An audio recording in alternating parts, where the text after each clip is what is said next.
pretty much everything that's happening on public lands now, roll back the roadless rule, eroding of bedrock environmental laws like National Environmental Policy Act, NEPA, Endangered Species Act, Fix Our Forest Act. That is the result of, in my opinion, weak conservation advocacy. And here's what changed my mind about the idea of even being able to reclaim conservation.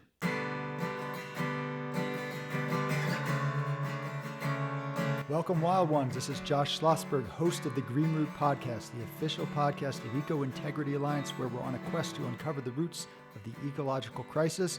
I am back in my solo sweater, which I wear when I do the every other week podcast, where I talk about a topic related to ecological advocacy.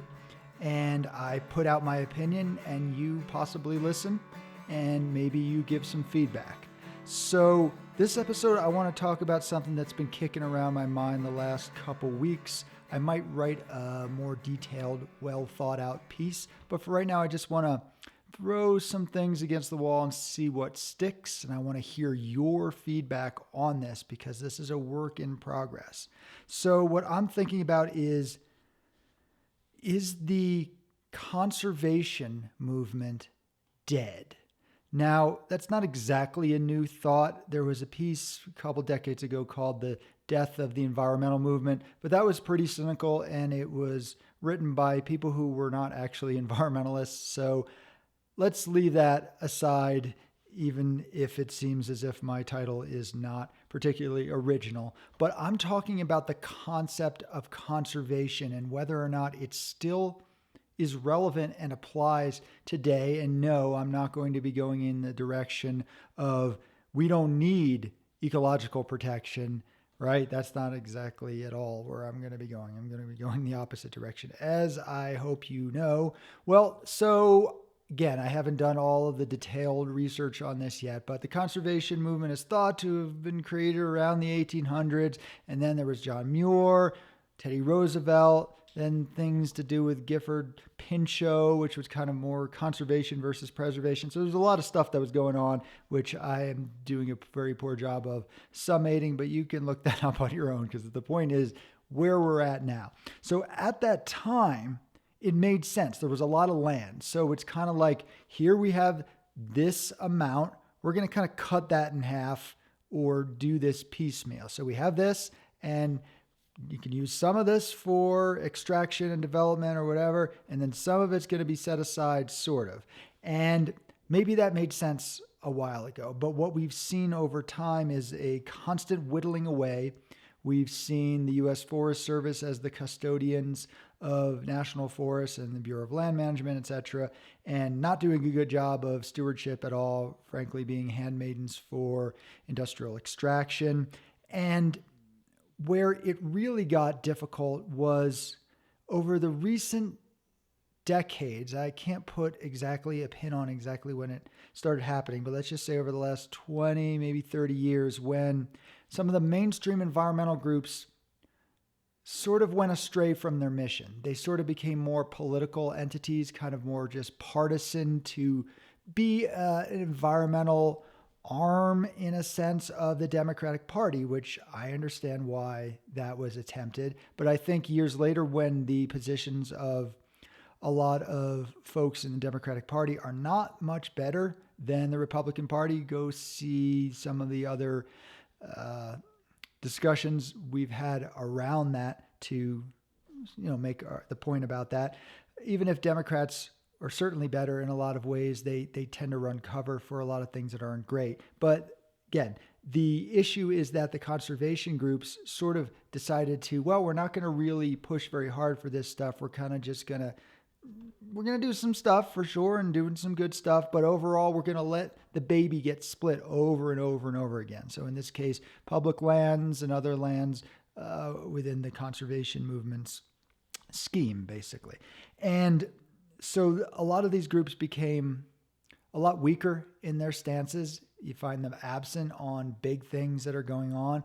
And then over time, you even start finding that they start to advocate for extraction, or groups like the Nature Conservancy, which have just become billion-dollar budget working lands groups, which you get to be a working lands group. That's fine.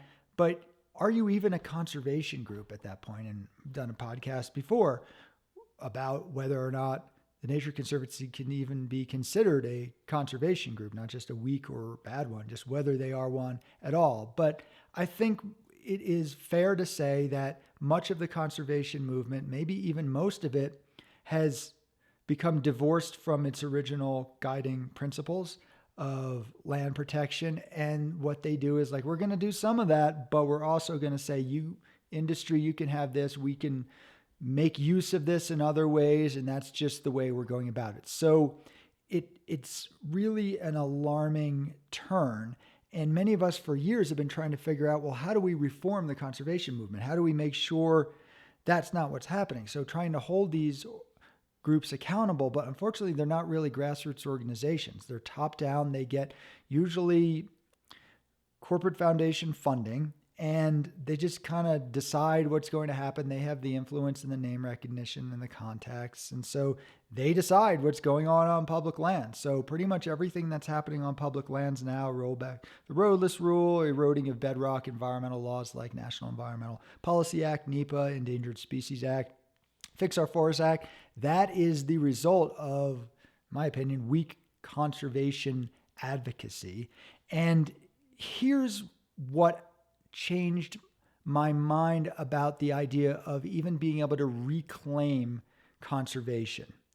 And it came to a head, honestly, last night.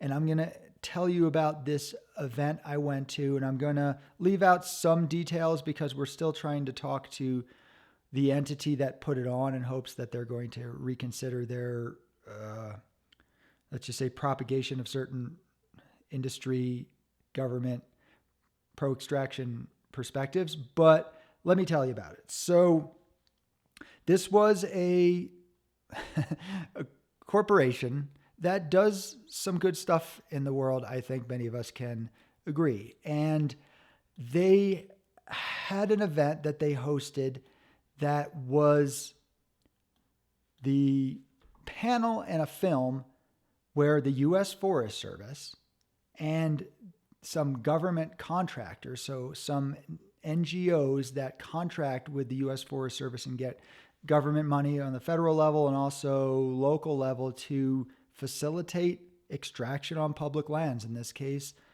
logging, industrial scale logging. They had an event that basically was promoting this stuff, but promoting it under the guise that what they are doing is conservation. So the U.S. Forest Service, which carries out the federal timber sale program, which commandeers billions in taxpayer dollars to push forward fuel reduction, logging, grazing on public lands, as well as mining and drilling, they portrayed themselves as the conservationists. Now, okay, no one really buys that, but here's how they sort of get away with that. They have these NGOs that sort of run cover for them.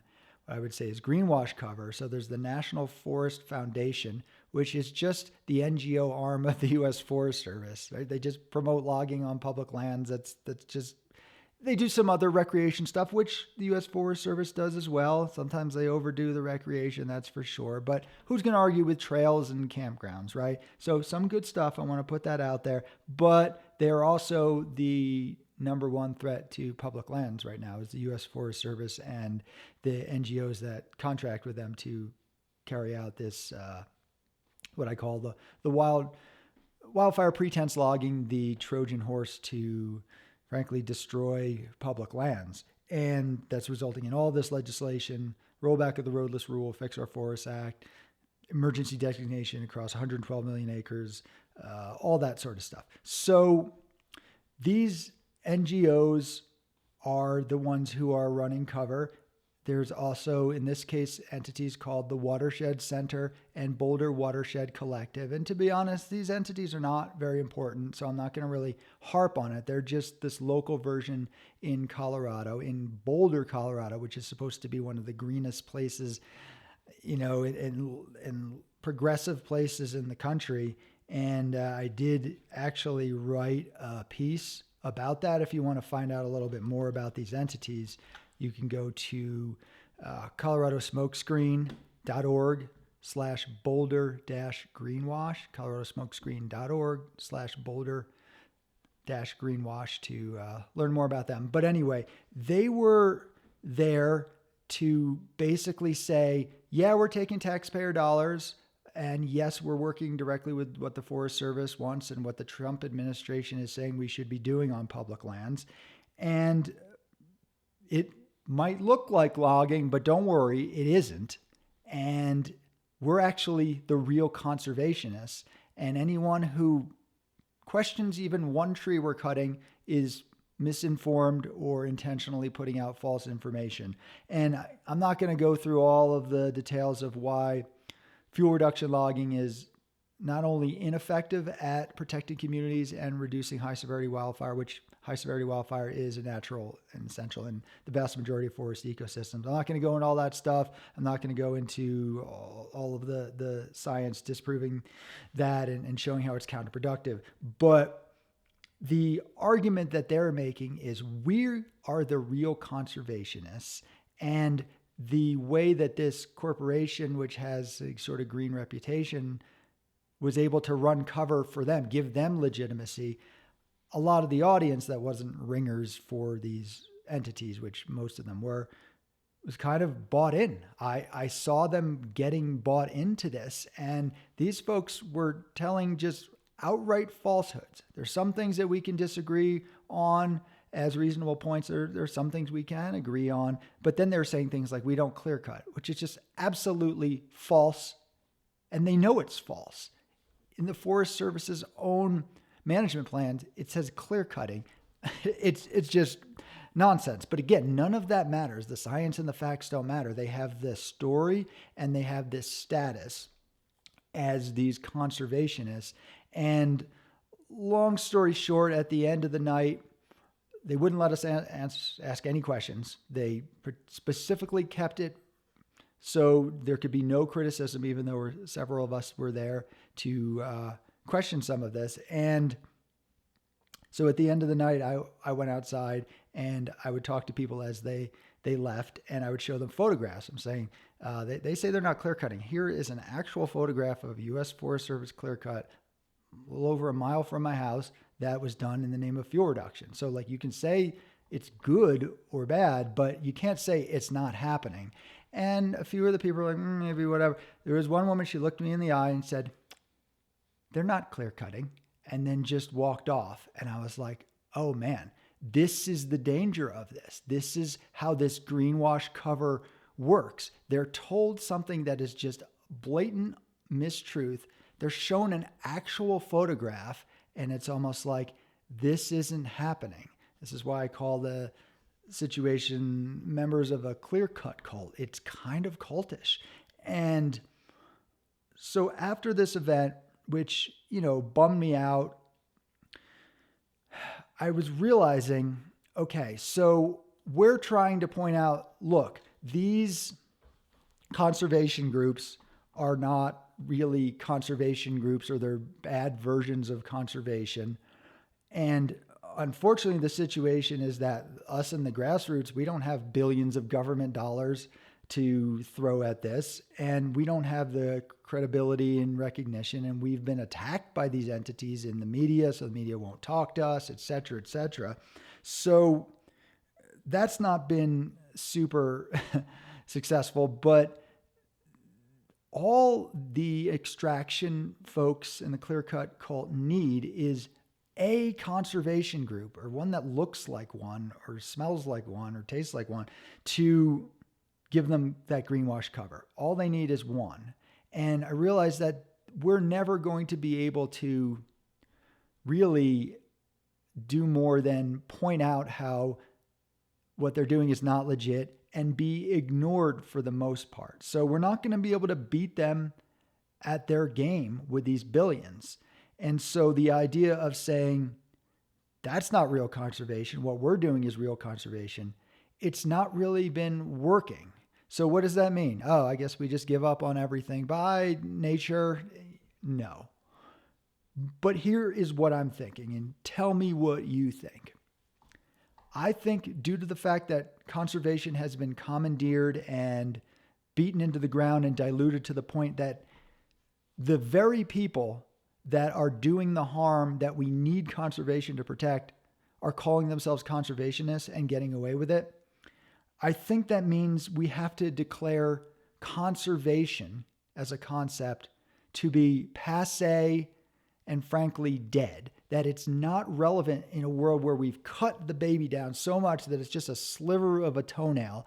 And then conservationists are, well, we're going to divvy up that toenail. We can't do that anymore. It's too late for that. And I think we need to propose what it is that those of us who genuinely want to protect ecosystems and wildlife, what we actually are. So is that term or concept ecological advocates? I typically call myself an ecosystem and wildlife advocate. It doesn't exactly roll off the tongue. That's the best I got right now. There are some folks who are talking about a new version of public lands protection. That can be part of it. But I think the key is this. No matter what we're doing, if we're playing the same playing field as these big bully folks who are actually just extraction advocates in disguise, they're always going to win the game. They're going to take the ball. They got the ref on their side, and they're going to push us to the sideline. They'll call fake penalties on us and just get us off the field. So we can't win in that game. So what I think we have to do is say, okay, these people are playing soccer. We're actually going to be playing tennis. We're doing a different thing entirely, and they can't come because they're wearing a soccer uniform and they're holding a soccer ball. They're not tennis players, or whatever version of my poorly thought out analogy, whether it's baseball, whatever. That's a soccer ball. This is a baseball or a tennis ball. This is cool, what we're doing. This is the new thing. This has a vision. This is important. This is exciting and celebratory and also badass. And do you really want to be with the passé folks who don't even at best know where they stand or are just about splitting things down the middle? And at worst are just frankly the extraction industry in disguise, the government agencies. Which sport, which game do you want to play?